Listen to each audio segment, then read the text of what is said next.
They were 1-9 just a year ago, but what if I told you that the football team at Fairfield Ludlow High School had a chance to not only exceed that 1-9 record this season, but they could possibly go 500? Hey everybody, I'm Aiden Blanc. If you look at the upcoming schedule for this season, West Hill, Trumbull, and Danbury, three of the first teams on the Falcons slate, have brand new coaches this season. Now, two more teams on the Falcons schedule, Trinity Catholic and Brian McMahon, finished with sub-500 records last year. If the Falcons are able to beat those five teams, they would finish the season with an unthinkable 500 mark, the best record in years for the blue and white. And from where we stand now, it's not that much of a stretch. Mitchell Ross did the unthinkable last year and got the Falcons their first win in over 2 years in just his first season as the head coach. Couple that with a 4-6 JV team, and you got yourself a 500 squad. So coming into this season, Ross and the rest of the Ludlow team have a blank slate waiting for them this season. The question now is, will they write themselves into the history books, or will it be deja vu all over again this September at Taft Field?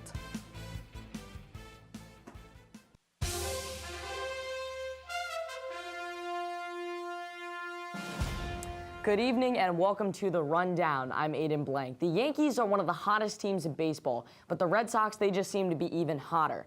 Now, the Yankees came into their game last night with Houston 5.5 games back from first place, and any loss this late in the season could be lethal. Let's take you out to East 161st Street. Bottom of the fifth, Yanks trail 5-2, but Aaron Judge takes the first pitch of the inning to right field and out of the park. Yankees trail 5-3. Last chance for the Yanks down in the bottom of the ninth, 5-3. Gardner, the 0-1 pitch goes out into the short porch, and the Yanks tie it up at 5 apiece. Now, talk about heads-up baseball. Look at this play.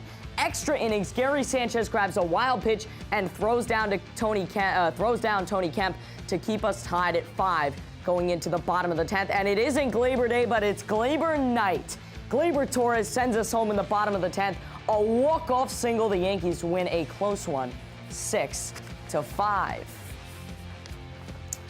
Now we switch gears from the Yankees to some other MLB scores. The Twins 2-1 over the Red Sox. Kyle Gibson of Minnesota, 8 innings and 7 strikeouts on the night. Xander Bogaerts picked up a couple of hits as well. The first place Dodgers continue to roll. They win at 8-2 over the Braves. The Phillies 9-4 over the Reds. In game 1 of a 3-game series, the Mets beat the Pirates 12-6. Steven Matz is 4-8 with the win. Nick Kingham 5-4 with the loss. Game 2 is tonight at 7 o'clock. We switch gears now from the diamond to the gridiron as the Giants look to pick up a much-needed win as they hosted the Redskins at MetLife Stadium. Let's start things off with 14:57 to go in the opening quarter. Eli Manning hands it off to Orleans Darkwa. He scampers 75 to the house. Look at them go. 7-0 Giants. Well, you want more Manning? Here it is. Eli's going to throw a bullet to Hunter Sharp for a TD, first of his career, and that is an excellent way to start off the game. Well, the final drive of the fourth quarter now, and the Redskins down to their last hope, down 18-10, but an interception from Kevin Shepard seals the deal to send the Big Blue faithful home happy. Yeah, they're happy as the G-Men win 18-10 and get a huge victory as Eli goes home a hero at MetLife Stadium. Well, that's all the time we have for tonight. Tune in tomorrow as we've got more Yanks. We'll head out to Flushing, check on the Amazons, and we'll take a look at the New York Liberty as they finish out the season looking to crush some playoff hopes. But for now, I'm Aiden Blanc. Have a great night, everybody.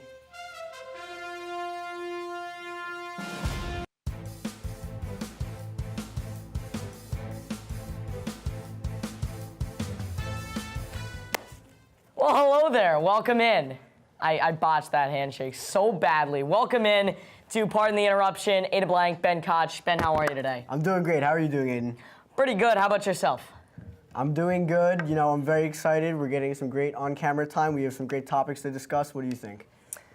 Well, I think we got a lot to get into. There's How about a lot that to talk Fairfield about. Ludlow football, though? I'm not going to talk about football until American Legion baseball and Little League baseball are over. All right, we're going to go there. USA was just announced to host the 2026 World Cup. That's a nice transition point from baseball I think, to soccer. you know, in my opinion, that's not even going to do anything for the sport. Soccer is the 5th most popular sport in the USA, and having the World Cup here is going to do nothing. Chill. I'm not trying to sound old here, but kids these days Honestly. You're a kid. I know, but children much younger than me want nothing but they want immediate satisfaction. Soccer, it's 2 hours. You win, you lose, you tie. Okay? All right, Doesn't matter what happens. You are done in 2 hours. You are done in 90 minutes. But you are if they're playing gone. soccer, they cannot watch it. They don't want to go to watch the World Cup. They want to play in the World Cup, right? And those are your fans right there. The old people, the people like us, don't want to watch soccer. It's boring. The old people that don't even know soccer want to watch soccer. Yes. Everybody. It's the world's biggest soccer event. It's the world's biggest event. You know what, Aiden, I'm not even going to get into this anymore. The All-Star game just happened for MLB. You know, I think that it's very exciting. What do you think? I think it's not exciting at all. I mean, the fact that Dancing with the Stars gets better ratings than the MLB All-Star game I want to be very should honest. tell you need to drop, well, A, Dancing with the Stars, but B, Dancing the is MLB amazing, All-Star game. and you do it with the stars, and it's even more amazing.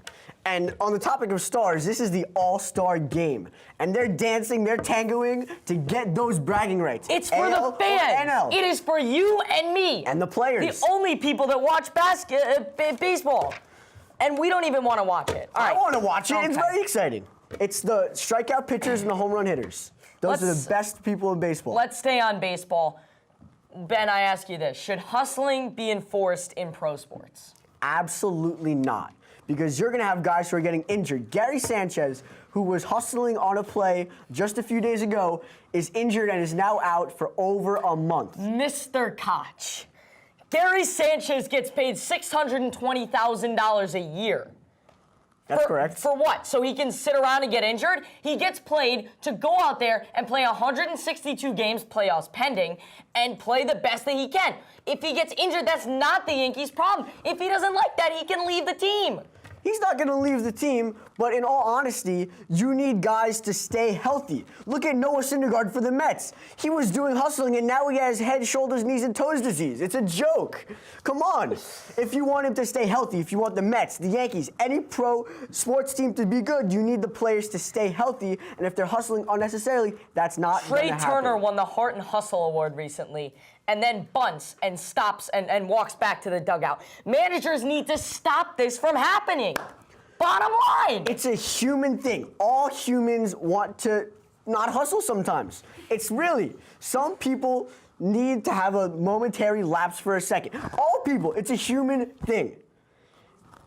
All right, I ask you this as we have about 40 or so seconds till we say so long. LeBron to the Lakers, was it the right move?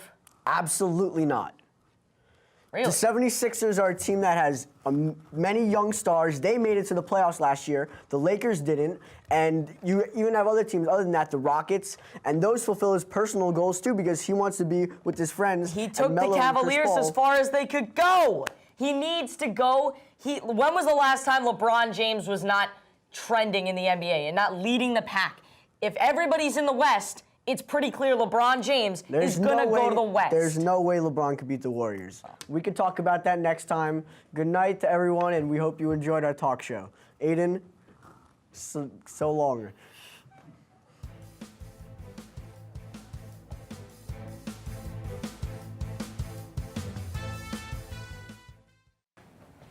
Aiden Blanc, Ben Koch back with you on the MSG Radio Network.